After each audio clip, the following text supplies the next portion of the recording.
Good morning students. আজ আমরা English grammar বইয়ের পেজ নাম্বার 41 করব, যেখানে আছে ইন্টারজেকশন। ইন্টারজেকশন শব্দের বাংলা অর্থ হলো বিষয়সূচক অব্যয়।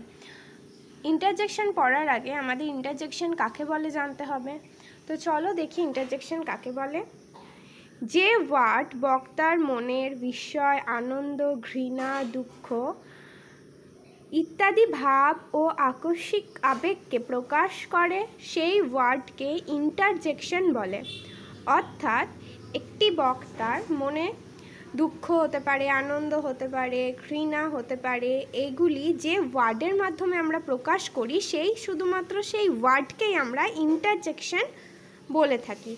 যেমন দেখো এখানে কি আছে, hurray, I have won the match. কি মজা, আমরা ম্যাচ জিতেছি। এই হুররে মানে কি মজা, এটা এই মেয়েটির আনন্দকে প্রকাশ করছে, এর জন্য এই হুররে এটা হচ্ছে interjection. Alas, I have failed, হাই আমি ফেল করেছি। আলাস মানে হাই, দুঃখ প্রকাশ করছে, সেজন্য এই আলাসটা হচ্ছে ইন্টারজেকশন। এবার দেখো, মনে রাখবে ইন্টারজেকশন বা আবেগসূচক অব্যয় ব্যবহার করার পর অবশ্যই বিস্ময়সূচক চিহ্ন বা এক্সক্লেমেটরি মার্ক দিতে হবে। কি দিতে হবে? বিস্ময়সূচক চিহ্ন বা এক্সক্লেমেটরি মার্কস। বিস্ময়সূচক চিহ্ন হচ্ছে এটা হচ্ছে বিস্ময়সূচক চিহ্ন, অ্যান্ড একেই বলা হয় এক্সক্লেমেটরি মার্ক। দেখো কতগুলো ইন্টারজেকশনের উদাহরণ এখানে দেওয়া আছে অর্থসহ। প্রতিটা ক্ষেত্রে এক্সক্লেমেটরি মার্কস বা বিস্ময়সূচক চিহ্ন রয়েছে। তো আমরা এটা পড়ব এবং মানে বুঝব। HALLOW, হ্যালো, কাউকে সম্বোধন করতে আমরা হ্যালো ব্যবহার করি। হ্যালোর বাংলা অর্থ ওহে। আলাস মানে হাই, দুঃখ বোঝাতে। ব্রেভো মানে সাবাস, উৎসাহ দিতে। HUSH, হাস মানে চুপ। LOL মানে দেখো। হুররে, HURRAH, হুররে মানে কি মজা।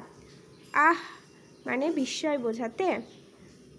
সেম মানে ঘৃণা প্রকাশ করতে আমরা সেম ব্যবহার করি। ফি, ধিক, বিস্ময় বোঝাতে আমরা আহ ব্যবহার করি। চুপ বোঝাতে আমরা HUS, হাস ব্যবহার করি। কাউকে সম্বোধন করতে আমরা ওহে বলতে হ্যালো ব্যবহার করি। এই যে এক্সক্লেমেটরি যে ওয়ার্ডগুলো আছে তার বিশেষ কোনো বাংলা অর্থ হয় না। আমরা কাউকে যখন কোনো সম্বোধন করি বা কোনো বিষয় বোঝাই বা আনন্দ, ঘৃণা, দুঃখ প্রকাশ করি, সেই ক্ষেত্রে আমরা তখন এই ওয়ার্ডগুলো ব্যবহার করি। তো তোমরা ইন্টারজেকশন কাকে বলে মুখস্থ করবে, যেটা আমি ব্র্যাকেট দিয়ে দিয়েছি। আরও একবার পড়িয়ে দিচ্ছি, দেখো। যে ওয়ার্ড বক্তার মনের বিস্ময়, আনন্দ, ঘৃণা, দুঃখ ইত্যাদি ভাব বা আকস্মিক আবেগকে প্রকাশ করে সেই ওয়ার্ডকে ইন্টারজেকশন বলে। ইন্টারজেকশন কাকে বলে এটা তোমরা বারবার করে মুখস্থ করবে এবং এই উদাহরণগুলো বারবার মুখস্থ করবে। তোমাদের এতদূর পড়া থাকলো। টাটা।